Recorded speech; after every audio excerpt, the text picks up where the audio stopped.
This video is about how to trade the open. You can call it trading the open.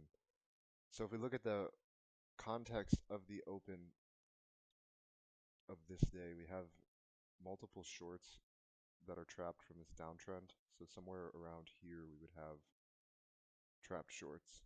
Just call it that as a trapped second entry short down in here or possibly down in here. This is a failed uptrend overnight after we have this. So we would expect selling to come in around here, but it's in conflict with these trap shorts. So the context there is some level of being range bound between here and here. On the open, the market began to respond exactly to the area of trapped second entry shorts and then returned up to these levels, which would have been short levels. The trade here would have been to sell these for a continuation back down potentially into this level. If we look at the 1 minute chart, we can get some potential sell levels at this LVN, possibly this LVN up here.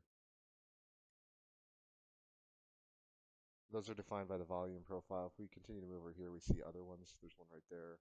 There's one right here. If we look at the 1 minute chart or the 1 minute bars instead of the fixed range volume profile, we can see that there's an LVN here, there's an LVN here, and those would be the sell locations that we would actually use. So I've marked those levels on the chart, and then when the market opens somewhere down in here or pushes up from that level pre-market, we can then take trades and explore how we would trade against or in that context. So here's the 1 second chart. This right here is that level of the failed second entry shorts from yesterday that would have been providing relatively major support. The market did respond there and then came up higher. The levels to sell this would have been marked here, maybe here possibly too. Either way, the context is that there's failed shorts from yesterday that are being respected and the market's holding there, and then we're pushing up higher. These levels here should have been shorts. This one got blown straight through, so we would have traded this on the open as a sell location. The idea is that there would be sellers here, and if this sell is not working, then these sells are trapped, and then this sell is also trapped. So that being said, we would be trading against two failed sells, and looking at the 1 second chart, we can see how we would do that. We would buy this. We would buy this where and how? Well, if we mark these 1 second failure levels a little bit more exactly, we can see that there's a push there, a push there. And if we come over here on the 1 second chart, we can see that the market stalls very much there. And after it blows through this level here, buying that would have been acceptable. There are more attempts to sell here or maybe distribution that occurs in this range. And then we have another big spike up, which hits that first top sell level exactly. And then once we continue to break above that, the market is trending. Two other very important levels would be the range overshoot return levels. So that would be marked here and here. So now we have a number of levels that are marked for this, which would be potential sells and sells that we would expect to hold if the market was going to resume down. And if these sells break, sells that we would be trading against. Back on the 1 second chart, we can see this playing out again. Once again, this is the failed second entry shorts from yesterday. This is a hypothetical sell level that we moved above and then the market held there. That would have been a potential buy. Once this first sell fails, until we have a sell that is successful, because of the larger context of the failed sells from yesterday on the intermediate time frame, we have another failed sell here. The only thing to do is to buy this, especially when these levels are holding. So we can see a huge volume influx here. That's a potential seller there. And once that happens, we're not necessarily buying. However, we can see that this level here is holding. This is the first sell area, moved above this, the second line here, held here, so we could potentially buy this in the context of two confluent uptrends or two confluent failed sells. This is a range overshoot return level, I believe, and we see that the market's holding that, and once it goes above that level, buying there is profitable again. So we still have another failed sell. This is the highest volume candle on the 1 second chart by far. We have a huge spike up here, and we have a big seller that takes, or a big amount of sell activity that takes place in this candle, and that becomes support, especially once this starts moving above here, we can buy at that level. The market once again moves up to the next potential sell level. It pulls back briefly, and then once again, once it goes above that, we can buy this for a continuation up. This chart is the 1 second chart, so it was really only above this for 8 or 10 seconds.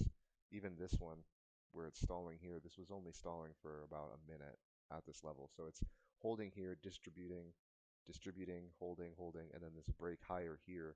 implies that we can buy really anywhere in this. If we look at the 1 second chart, we can see there's more volume spikes. There's one marked here, and there's one marked here. And as long as these levels are holding, the buys are in effect. There is absolutely no reason to short.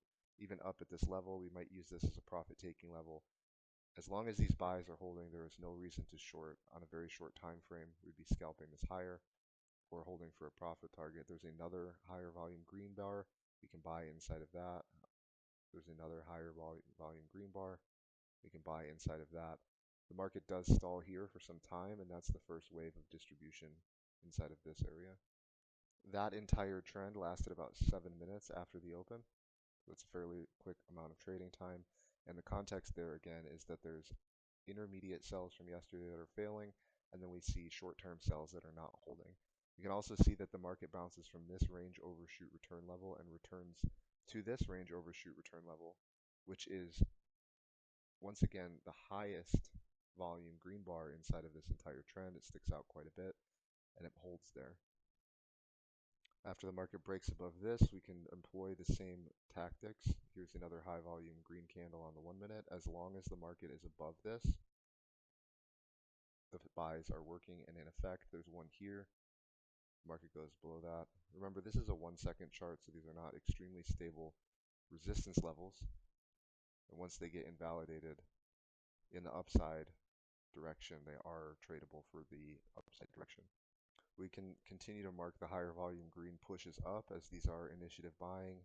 As long as the market is above those levels, this short-term immediate micro uptrend is in effect. We see one here, it's holding above that. We see one here, it does not appear to hold above that. We see one here, it definitely did not hold above that. And once that happens, we have a bigger pullback there. We have another spike up above this. The market is still just trending upwards. In this dynamic, anytime it is above this, especially these huge ones, you can buy. Really buy any time above here and set your stop somewhere down there. We're holding above this. The context is still up. This is the other higher volume green candle right here. We're holding above this. The context is still up. In that context where we have a slight overshoot of higher volume green bars, but they eventually end up holding, we can look to see where that was, the failed selling, failed initiative selling. So down in here, this is the higher volume red candle. Perfect entry for a move back to the top. And as the market enters a more of a distribution context, we can look for trading failed sell levels instead of the immediate uptrend levels holding and just buying for continuation. So we would be trading for a little bit bigger pullbacks. The pullback here, we're looking at the 1 second chart again. We're looking for the highest volume red candles. There's one there. We go a little bit below that. There's one in here, or two in here. And we can see that the market goes to this one here. Perfect entry. This is the reversal level down here. There's a big push down on the 1 second chart. The volume candles stick out a little bit there. It does not even touch that. Inside of this, this is one of the highest volume 1 second red candles. In the uptrend, buying at that level would have been successful. And then also, more accurately, this is a high volume green push up. This is a high volume green push up. Once the market goes above and then, or rather below and then above those, that implies that the pullback on the 1 second chart has failed, and we are trading now a very short term failed downtrend in an uptrend situation. So we then have, once again, confluent failed shorts that we're trading against, which is the edge.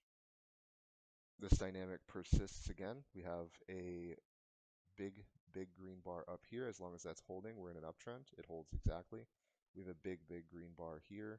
When I say big green bar, I'm referring to the volume, not necessarily the size of it. So I'm just marking these here. We have a push down below that, implying possible weakness. And then we have a reclaim of that, and then entering inside of the failed sell area, marking by the higher volume pushes down right here. Entering in that level was, again, extremely profitable.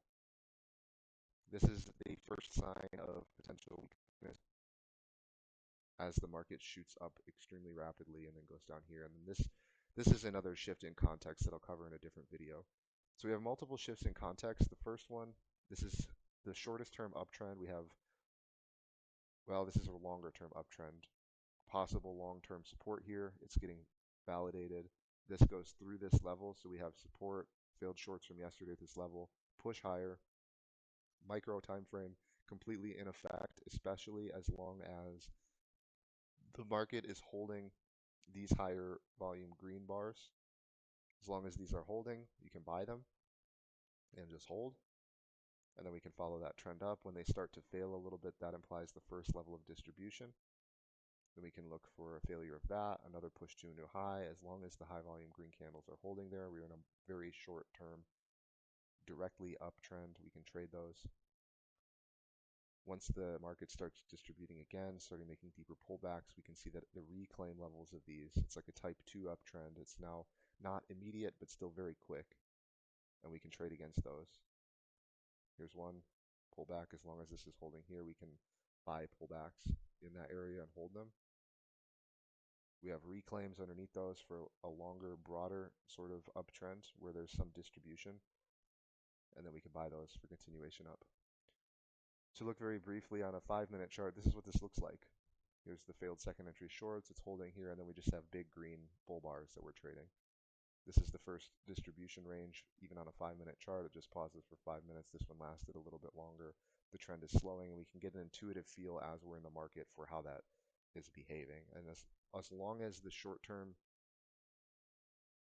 entries and candles are holding, then the short-term uptrend is 100% in effect. And the biggest decision-making edge here was to recognize the broader context of failed shorts from yesterday, possible second entry shorts here that simply did not exist, and then a continuation higher as these shorts are liquidated.